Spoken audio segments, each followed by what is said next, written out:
Some say that if you want to watch your TV at midnight while raining, you'll see a cryptic broadcast. As the waves of this retro screen slowly materialize, you'll see Naoto, standing awkwardly after hitting a shadow's weakness.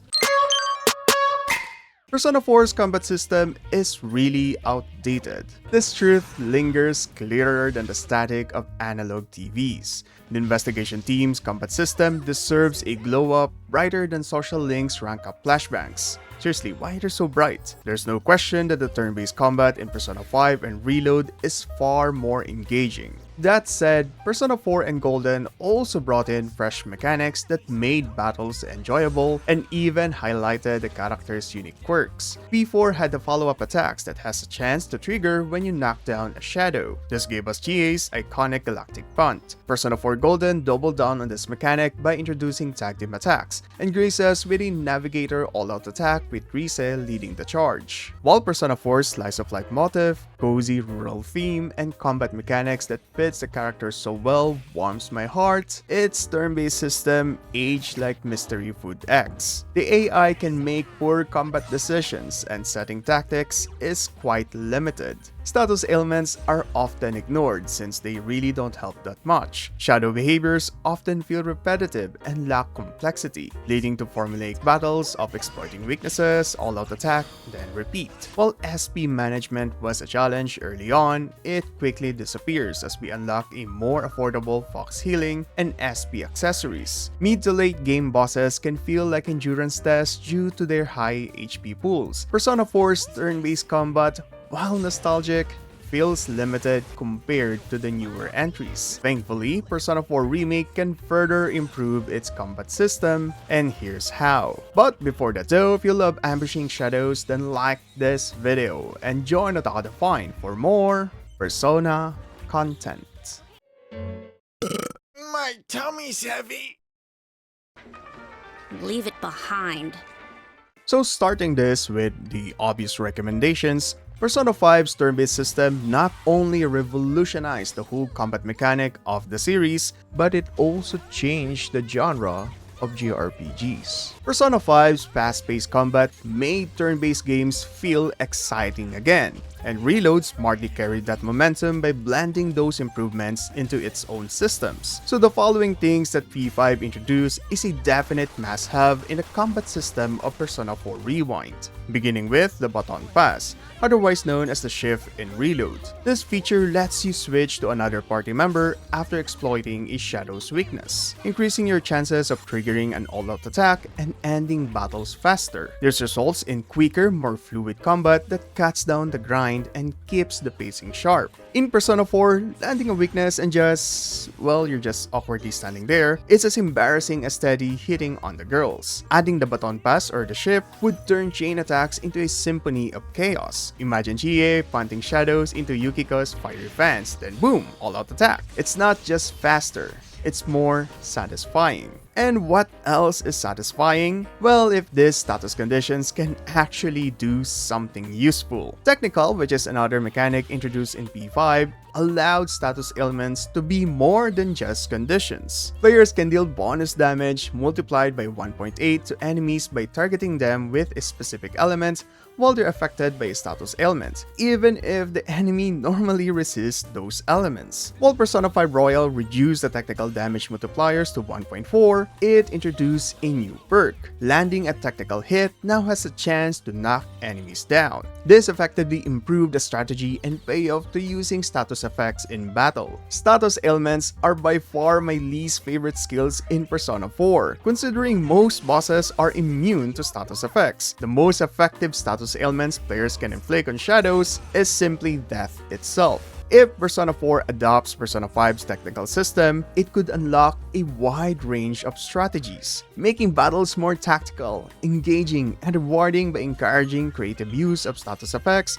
and elemental combos. Adding to this is an improved navigation system. Early dungeons like Yukiko's Castle rely too much on trial and error, forcing players to guess enemy weaknesses, especially since Teddy isn't the most reliable navigator. Things improve once Risa joins and starts offering foresights into enemy resistances and weaknesses. There's even an instance where Risa will outright analyze a shadow if the player being controlled has that shadow's weak element. But this system still feels limited, and there's plenty of room for improvements in the remake. What's more frustrating is that Persona 4's UI doesn't really keep track of enemy weaknesses. If you forget which skill works, you're stuck reanalyzing the same shadow all over again. It slows down the combat and breaks momentum. A battle UI update is long overdue. Something that records discovered weaknesses like in Royal and Reload would be a huge quality of life improvement. Then of course, applying specific command buttons so that we can get rid of scrolling through different menus just to execute an attack.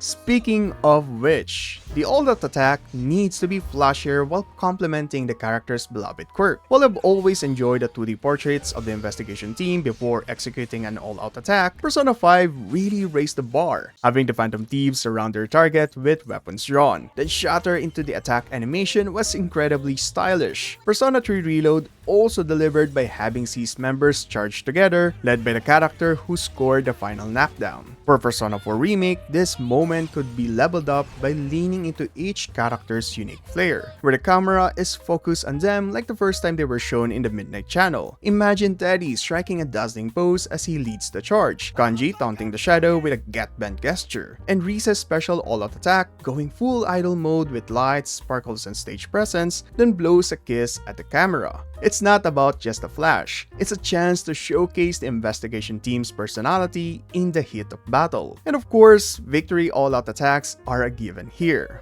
While all these additions are essential for modernizing Persona 4 Replay's turn-based combat, there are also existing mechanics in the original game that need upgrades and refinements to truly shine, such as the follow-up attacks introduced in Persona 4, a mechanic that has the chance to allow for more enemies to be knocked down in a single turn. Each party member in Persona 4 has a unique follow-up attack with its own special effect. For example, Chia's Galactic Punch can deal a massive critical damage. Yukiko's Fan Assault, on the other hand, may do less damage, but it guarantees that the enemy will be knocked down, setting up for future all-out attacks. Interestingly, while the original Japanese game referred to this as simple pursuit attacks, the English localization gave them more flair, except for Yosuke's follow-up attack, aptly and amusingly named Yosuke Strike. These follow-up attacks can further be improved with upgraded visual flares, like Chia's Galactic Punch should have more impact frames and look like an exploding star, given that Persona 4 Golden improved this mechanic further by introducing cavalry attacks, where after unlocking the scooters, characters outside the battle can initiate a follow-up, which means Persona 4 Remake can bestow Rise with her own signature follow-up. Lastly, follow-up should not end the turn of the attacking player and let them either attack again or baton pass to another character. Golden also introduced the tag team attack. If an all-out attack doesn't manage to completely wipe out the shadows, there's a chance for a call-off follow-up attack. The paired characters will unleash a unique high-impact attack with custom animations. While these moves are strong, it has a straight requirement, so it's good for balance. Two specific party members should be active and not suffering from any status ailment, and only one such duo can be present in your party at the time. The knockdown combinations are Chie and Yukiko's Twin Dragons, Yosuke and Teddy's Junas Bomber, Kanji and Naoto's Beauty and the Beast. These powerful tag team attacks could be reimagined as a Showtime-style move similar to what Persona 5 Royal introduced, especially since they trigger after an all-out attack fails. They're perfect candidates for dramatic comebacks, ending battles with flair. Of course, this time you should also get in the mix and have a unique tag team move with each party member, something that Royal wasn't able to do by limiting Joker's Showtime move with Crow and Violet. Now, moving on from existing mechanics that can be upgraded,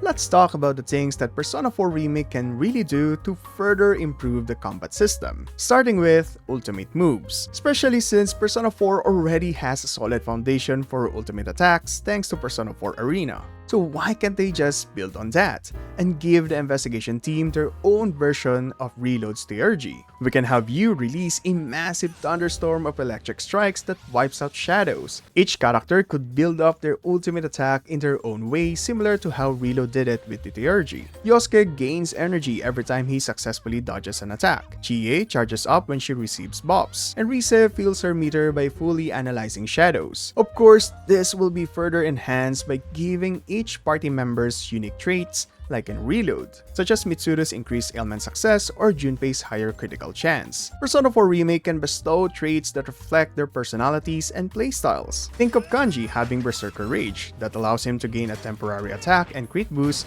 when an ally is knocked down. Though Persona 3 Reload struggled with balancing character traits, resulting in overpowered abilities and an overall easier gameplay experience, so to keep combat balanced, these abilities should come with limitations. For example, buffs only last one turn per battle, or using enhanced traits might cost more SP or HP. This maintains challenge while still making each character feel uniquely powerful and rewarding to use. If that isn't enough, we can also introduce more dynamic combat scenarios, because let's be honest here, the same corridor is starting to get boring after the 8th fight. Combat should feel more immersive. Persona 4 Replay can incorporate environmental hazards and weather effects tied to its dungeon and the story themes. For example, Yukiko's castle could have falling chandeliers, triggered by the players or elite shadows to stun combatants. Then Foggy Weathers can introduce a new type of shadow called Fog Frenzy, where the shadows are more aggressive and deal more damage as their health decreases. We can also have CMBR shadows, where CMBR stands for Cosmic Microwave Background Radiation. It's the electromagnetic radiation left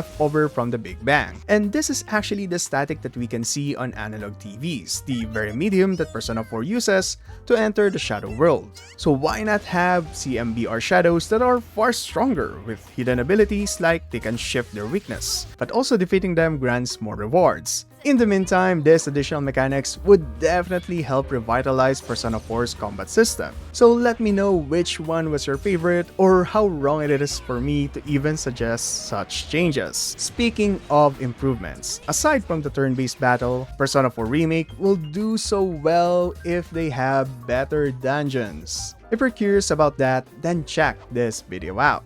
Join Otaku Define for more Persona content. This is Math, and stay awesome, my dudes.